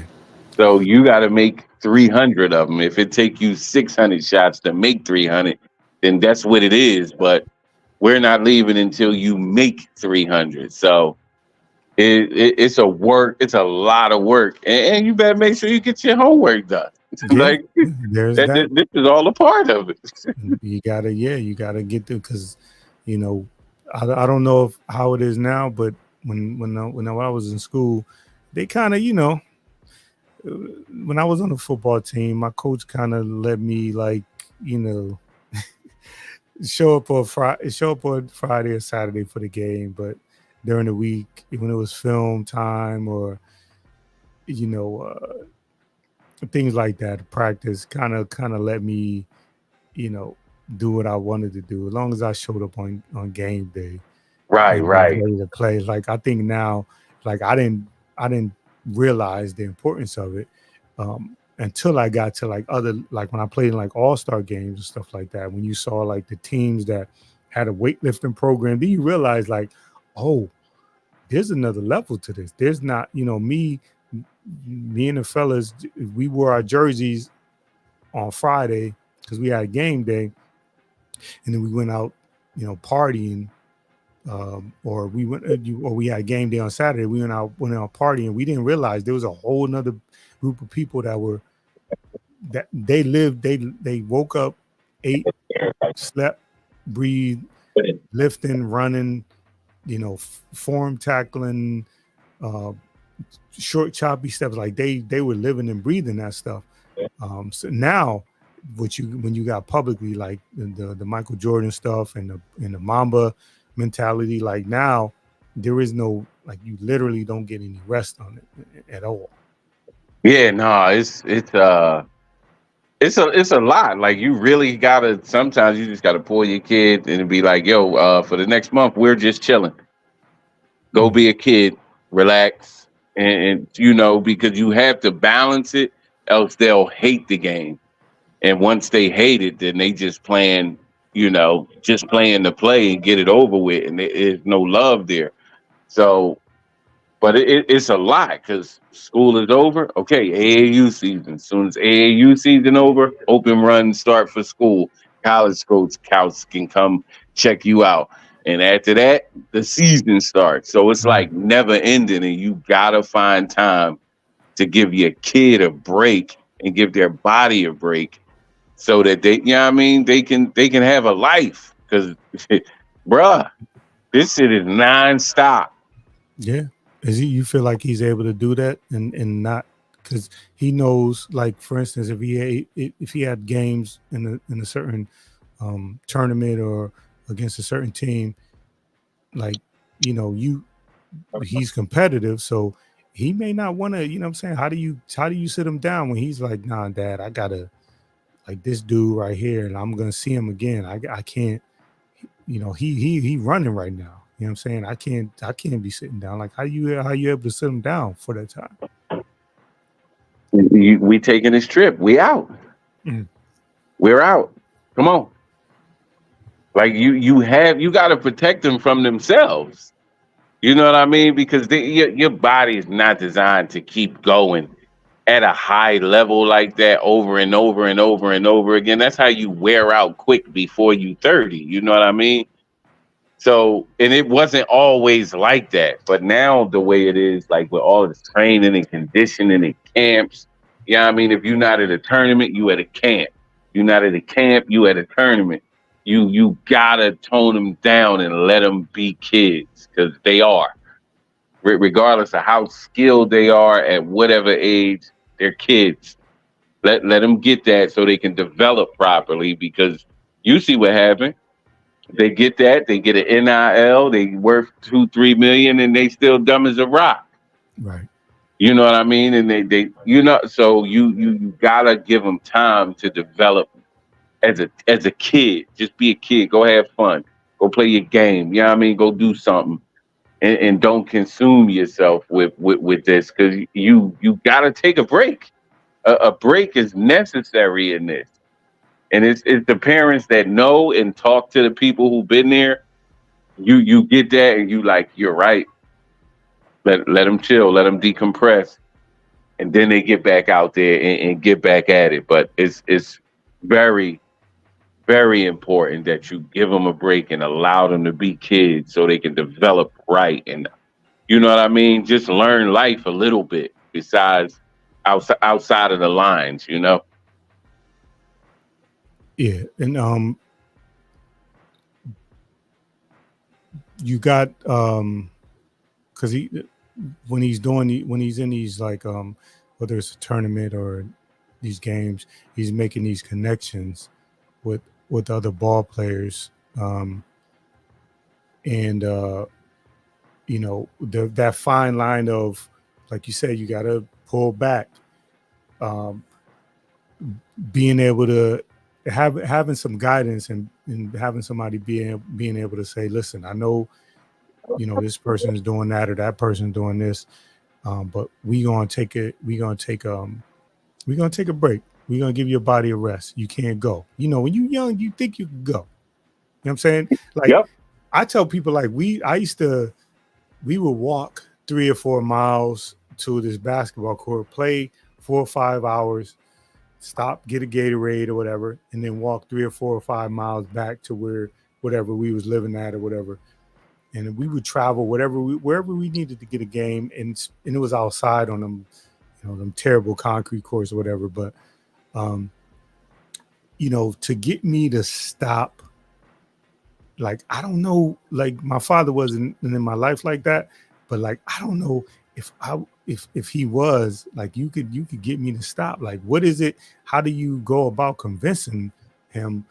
And because he has to, I'm thinking he has to be mature enough to say, you know what, my dad ain't trying to steer me wrong. He's telling me this for a reason. So that goes to the connection you have with him. Yeah, but it still ain't. It ain't like that. You trying to stop me from having fun or doing what I want to do. Yeah. They're just like any other kid. No matter how much you dare with them, they're still like we was when we was younger. And then little niggas don't listen until they hear it from somebody else. Like, oh shit, my dad told me the same shit. And you Yeah. don't know him, but you saying the same thing he said. Oh, I bet that. And it's just like, no, we're going here. We gonna kick it, and it is what it is. Because they eventually realize who takes them to the games, who's bringing them Gatorades at halftime when they looking around. They know pops is there, moms is there. I bet I have to go because they the one. But it ain't easy. That nigga don't know shit. Don't know no more than any other guy his age. That why you gotta stay on them. Like, hey, listen. And once they get older, they know more than you. Yeah. Especially if he beating you on the court, you like, yo, this dude trying to tell me about something. Right. I'm like, you played a lot, but you still ain't played more than me. Right? Yeah. And he's like, oh well, that's only because you older. Exactly.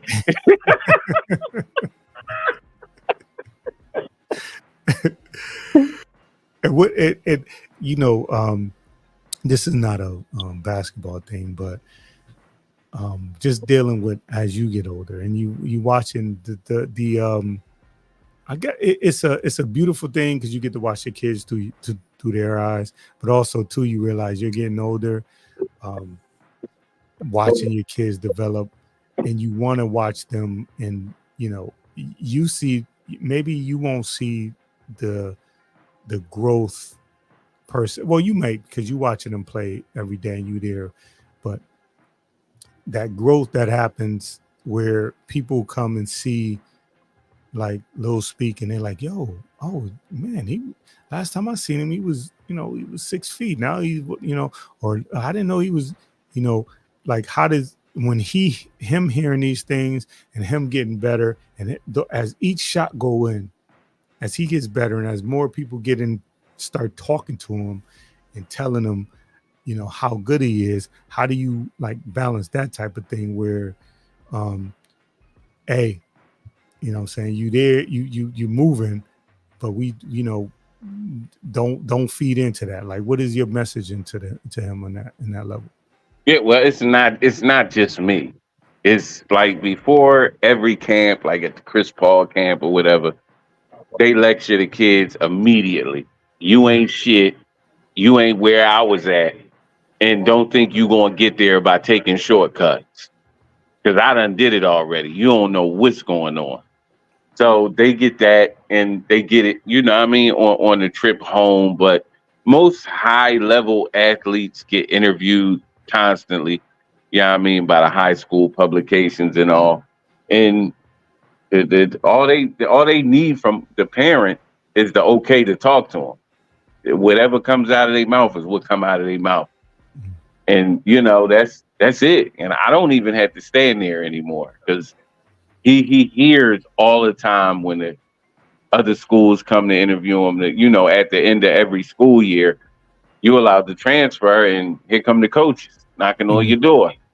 Yeah, we want to talk to him. Yeah, you the missing piece. You great. Man, you come here, woo, woo, woo. So they're used to hearing all of the praise just to get out of you what they want. Because they only need you for the for the time that you in their school. After that, they don't give a fuck about you. It's over with. Yeah. But they're used to hearing how great you are. Come play with us. So eventually it starts to go in one ear and out the other. And then you had them games where somebody cooked the shit out you. And you got to look at yourself in the mirror and say, is he better than me? What do I got to do to get as good as him? So when I see him again, that don't happen. So, you know what I mean? The game will humble you if, you know what I mean, if you getting too big headed. It always will humble you one way or another. You ain't starting tonight, or you ain't make this team or get invited to that camp that somebody else got invited to who you know you better than. So the game will always humble you. You just gotta be listening. So speaking about, like you were saying, like, you know, somebody may get the best of you after the game. How to talk about that, like, balance from, you know that there's a messaging from the coaching staff, but you also, there's some things you may have seen.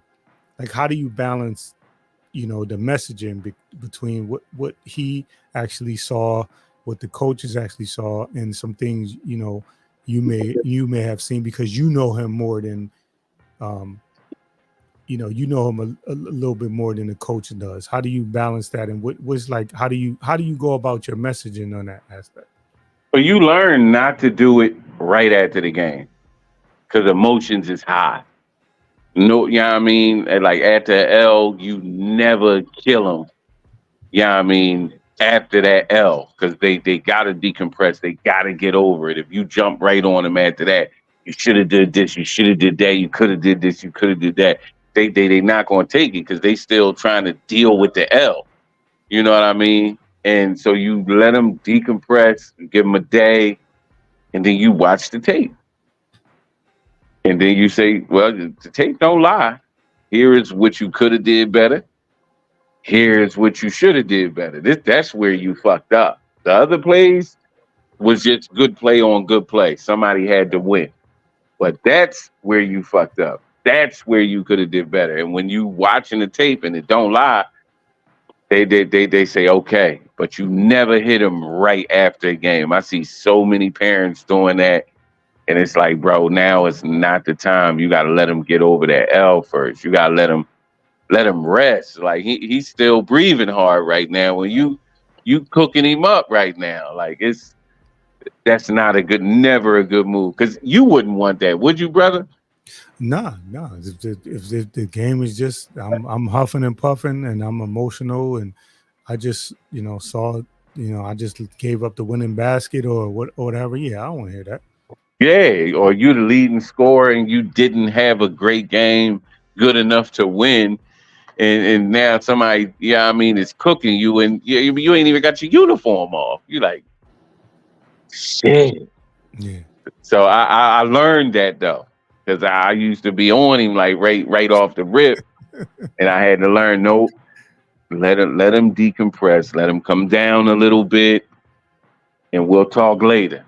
But right now, you just sit back there with your headphones on, and we'll get into it later when we watch the tape. Because you know I'm at all the games. I record everything, Jack. Listen, man, that's the best way to be. Now, like, what was it a moment that made you like pull back? Because, you know, we are who we are. You know what I'm saying? And like there's some times where people have to check us, and if we not willing to be checked in those situations, we gonna steamroll through. So was there a moment where you said, okay, this is not, you know, was it his reaction? Was it your reaction? Was just like a self-realization that you said, okay, let me take a step back? Or what was it that made you realize, like, I need to, you know, give him a couple of days before we had this conversation? Yeah, no. First of all, his first coach was tough on him, right? But it was good for him because it's like you just learning. But the coach was like he didn't commit a foul that he should have because he was trying not to foul out. And the coach was like, "Fuck is you doing? We don't need you that much. You foul him. You don't give up no buckets." And he had to sit the next game. Like, coach ain't even put him in. You big and as tall and good as you is, you ain't playing today. And yeah, I mean, I got on him, and then I was like, wait a minute. And then he had a look on his face like, man, I don't even want to play no more. And I was like, And it ain't coach, because that's his job. That's not my job. And I was like, okay, I get it. I saw what you went through. You sat and they won without you. Yeah, and you got chewed out. Yeah. Um, and you know what I mean? I cooked him a little bit, but then the look on him was like, I don't even want to go through this shit. Like, is this what it's about? And I was like, no more, no more. I'll give you time to deal with it. You know, but it was a learning experience for me and him because I'm thinking I'm doing the right thing, being dad. I'm your first coach. You know what I mean? Woo woo woo. But not realizing now ain't the time, Dad. Not now. Right. Not right now. Was that coinciding with him? Well, you said he been beating you since you like 13, so I'm guessing it was coinciding with him winning, beating you, and then so in his mind he like, yo, you can't beat me. So how you trying to get on me about stuff? I cooked you on the basketball court, so maybe it was like for him, it took a little bit of, because not only did it take you to take a step back, he had to take a step back too, and realize like, okay, let me look at my dad. He ain't never like what he's trying to do. Everything he's done, he's not trying to like lead me the wrong way. So let me take a step back and also listen to him, but also have the confidence to express to you, at least looking at you wise, he had the confidence to say, I'm not feeling this. So that talks about the bond you have with him, man. Yeah, definitely. But I had to humble myself and say, yeah, you in your bag right now. Like they say, you shouldn't live vicariously through your kids, but only people say that is people who kids ain't doing shit. When that motherfucker score, I score.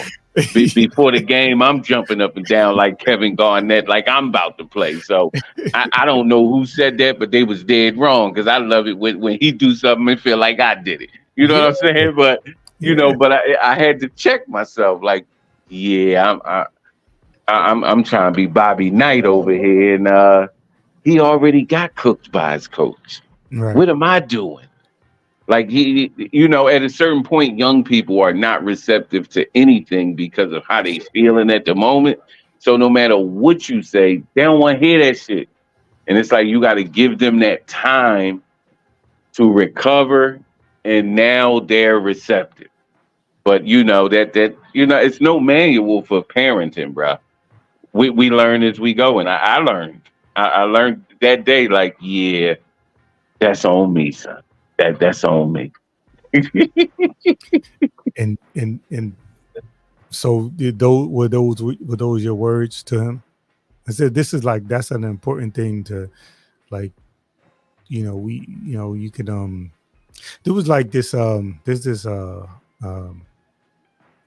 like westerns. This is western where the guy he was supposed to give the kid his name, and he's like, I gave him a horse, that's more important than his name, but the kid wanted him to say, you my father. Like that moment where you acknowledge, like, you know what, yeah, what I'm saying, this is me, this is my expectation, but you on the right track, and I acknowledge you. How important is it for the kid to be able to, for you and your son to be able to connect on that level where, you know what, son, I've been too hard on you. I want the best for you. I've been too hard on you, and I acknowledge that. And for him to be able to say, you know what, okay, it's all love. That it was important, but it wasn't like it was planned. Yeah, I mean, that type of shit is spontaneous, right? But it was like a realization, like you have something here, and nobody wants to see him succeed more than his parents. Like, absolutely nobody. And it's like, but you still gotta like step back and allow them to succeed. You can't be the reason that they are, because it's them. So once I got that out of my mind, like as a former athlete, and start thinking as a dad, like, I gotta chill. I gotta let him do it and just lead him to where he has to go. but it's up to him. You can't force him to be as great as he gonna be. That's up to him. And you know, we was at a joint on we was in Florida on Father's Day, and they won the chip. And dude came up to me and was like, "This one for you, Dad. Happy Father's Day." I damn near cried. I was like, "Oh shit." Whoa. We not gonna glad. Did you listen, I know you got a reputation. I know, you know what I'm saying. Did you cry or not? Don't give me that idea. I was choked up. I was choked up, brother. I was extremely choked up. I was like, because I wasn't expecting that. You know, I was expecting a high five. Let's get in the car and get ready to get on this plane. You're like, nah, this one for you, Dad. Happy Father's Day. I was like, oh shit. There is no way you did not cry. Listen, I didn't shed a tear, but I said I was extremely choked up. What do you want from me right now? I'm getting choked up right now just thinking about the moment.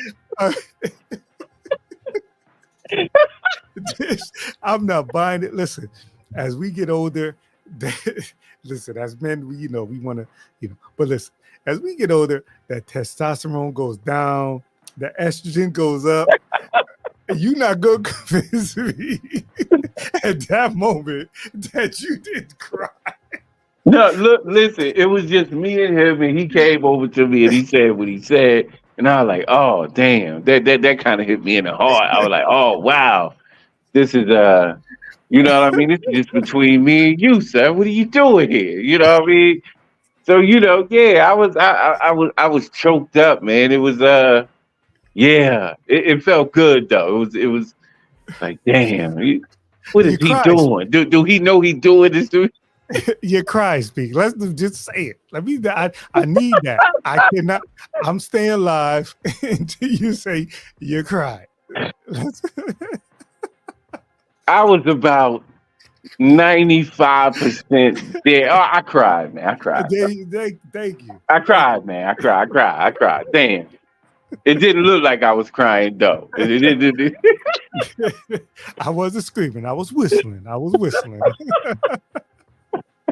I didn't have snot bubbles like Denzel wipe on fences. You know what I mean? But I wipe my eyes a little bit. Like, yeah. Go take your pictures with your team and go celebrate with your team and get on that. The chance say you looking like Denzel in Glory. He was up to you.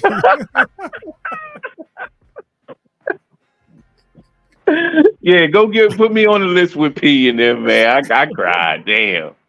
Thank you, man. Let's go. I appreciate you. I appreciate you for participating in this mini interrogation. But this is what I do. I'm in my bag. That's my thing, interviewing people, and I'm in my bag. So I appreciate you coming up, man. It is it's 11 o'clock.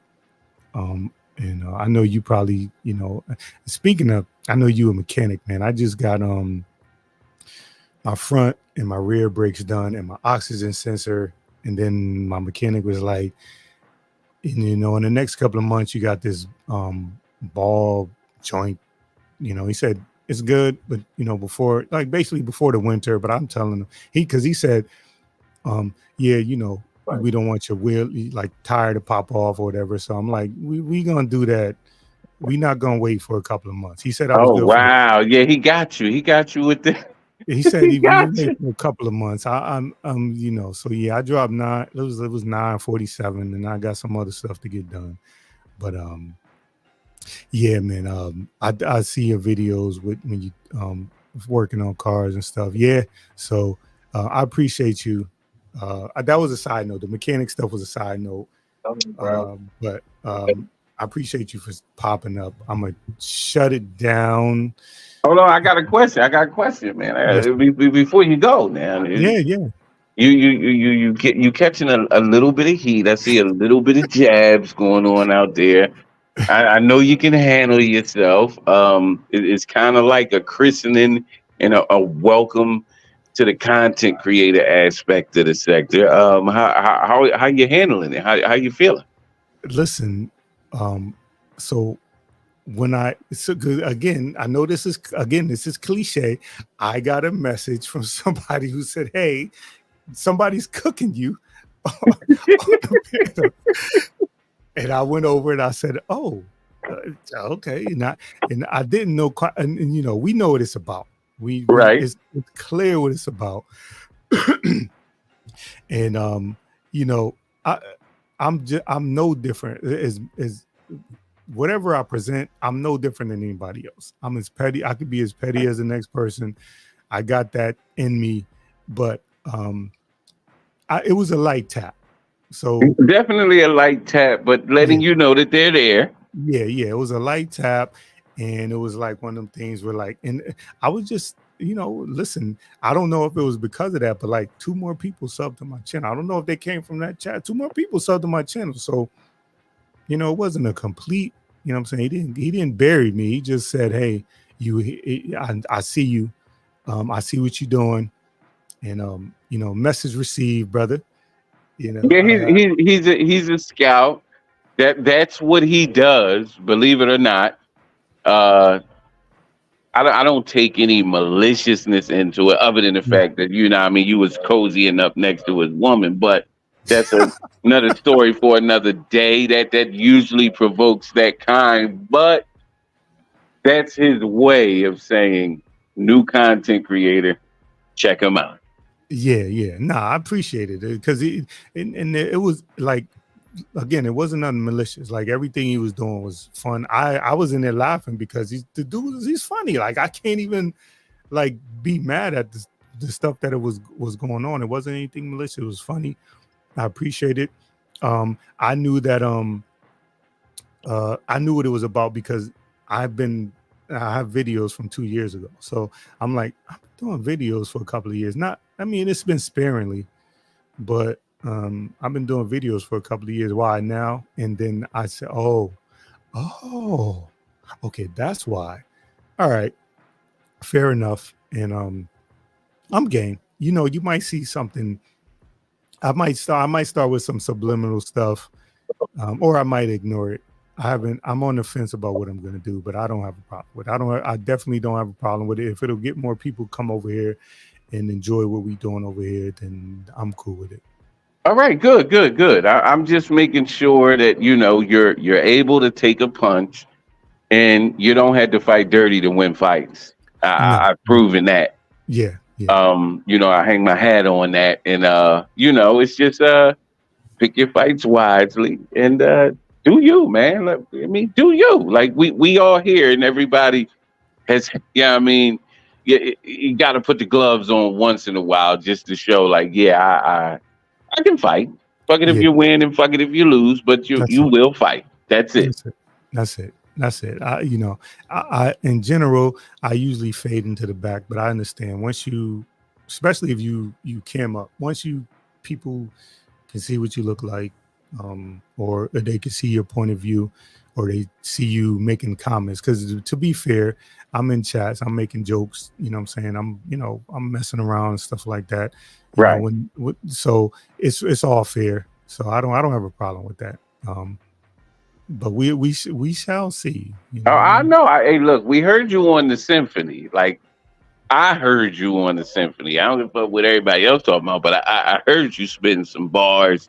So I know there's something under the hood over there. But you know, I'm not trying to encourage you to fight nobody or knock nobody out, nothing like that. I'm just saying, you know, because me being on your panel right now is the invitation for you to scrap with somebody. You know, this Yeah. I Listen, hate to do this to you, but listen, and I dropped the link, but let's just, if we go talk about history, there was a time where this was not allowed. There was no, like, I had, you know, like when you was talking about your you know, the new good guys. I was saying, long as I could wear my linen t-shirt under the good guys hoodie, would you accept me? Would you accept me? So I know at some point, you know, this wasn't allowed for us to be able to, but you know, I think there is a connection of people who are real and who just kind of want to just come on here and have some good times, have some fun. And I didn't take what he did as anything other than what he normally does. It just happened to be my turn, and I may wise have man, wise I, man. I may have some. I think I'm gonna have some fun with it. But if there is a like, I first I want to get on that germ track because I got some that kind of motivated me. I was like, and again, so when you was talking about the symphony, I literally haven't done anything since 1997. So I was telling Bombay like, yo, I don't know. You know, I said yeah before. You know, somebody asked you like, yeah, I'll do it, and then I had the beat sitting there listening to it. I'm like, yo, what the fuck did I? You know, hopefully he got enough people, so he ain't got to include me because if I can't really come up with nothing. But once I got into the groove, the symphony, both symphonies are iconic beats, and you know, but yeah, there's still more. It definitely got me pulling out my little black and white little notebook with my backpack. It definitely got me going back in there. Now, you know, I'm listening. I'm evolved. What is it like? Notes. Got my computer. Good. Notes. Yeah, definitely got that. It got me cooking in the kitchen. And so yeah, if there's anything that's you know, and then the other thing too is having guys of, you know, not necessarily my age, but of my age doing it too. You know what I'm saying? Yeah, If definitely. it was a bunch of younger guys doing it, and you know what I'm saying, you know, the perception and all, but just seeing guys saying like, yo, listen, I do this, it just gave me like, yeah, let me go. There's some things in there. There's some things cooking. If anything come my way, I definitely, you know what I'm saying, that symphony definitely got me back into my bag. So yeah, I'm ready for all that. I'm ready for all that. But I don't want any smoke with anybody. But if it comes, you know, we have some fun, just fun. All right, cool. No, I was just, checking your resume, making sure you're good. You made the summer jam screen, brother. So I'm just like, hopefully he don't run away, but he's here now. Like he's here. He you made it. I might go live tomorrow and just talk to the chat. Like that seemed to be a pointed, you know, like, oh man, he's just talking to the people. I think I might go live again tomorrow, 3 days in a row, and just talk to people and have no agenda, and you know, drop the link and let people, you know, talk. I may do that, just a little jab.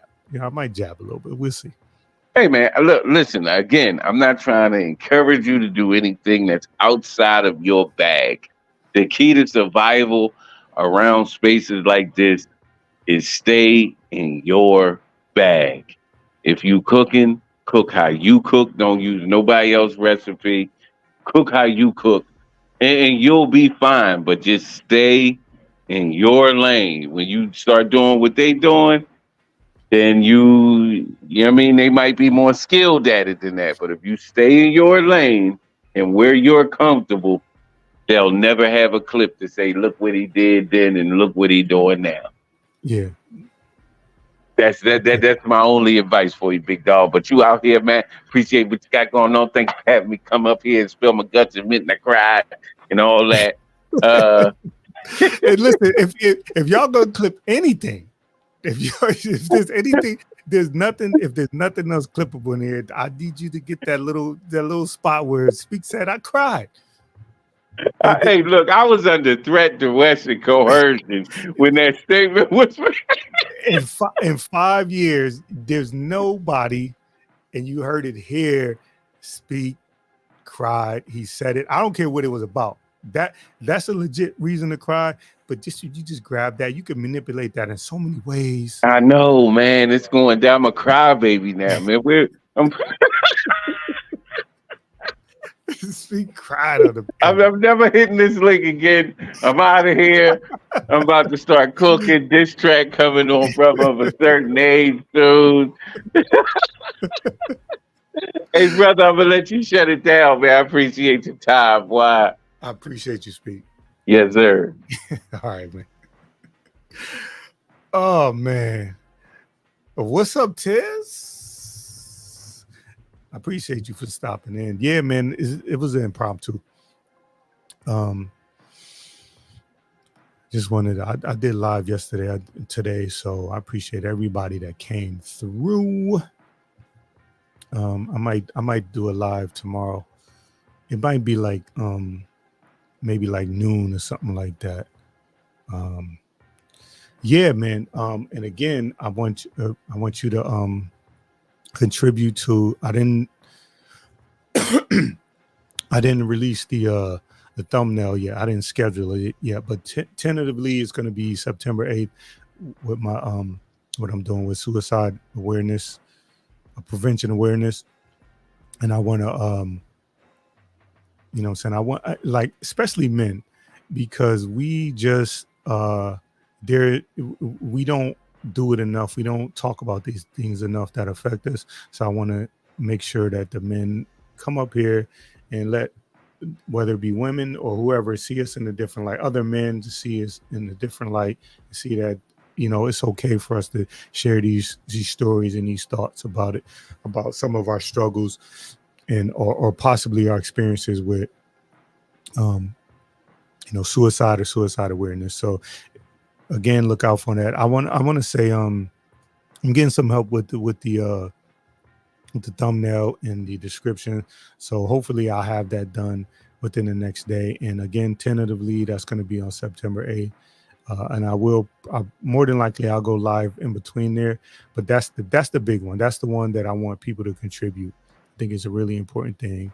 And I want people to contribute and come over here and just have the conversation. You know what I'm saying? If nothing else, we can share stories and anecdotal stories and talk about how it affected us.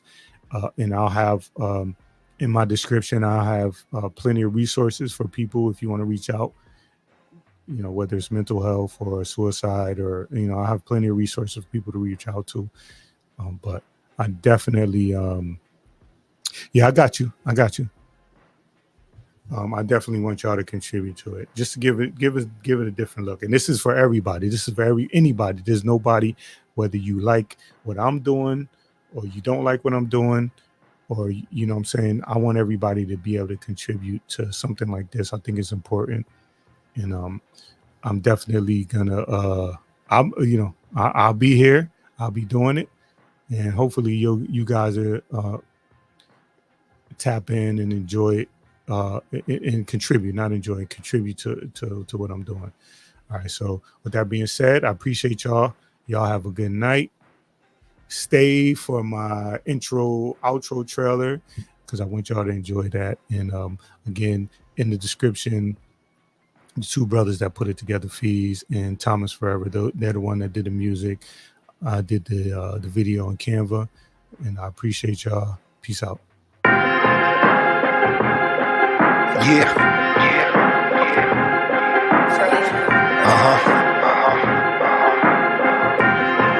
Look.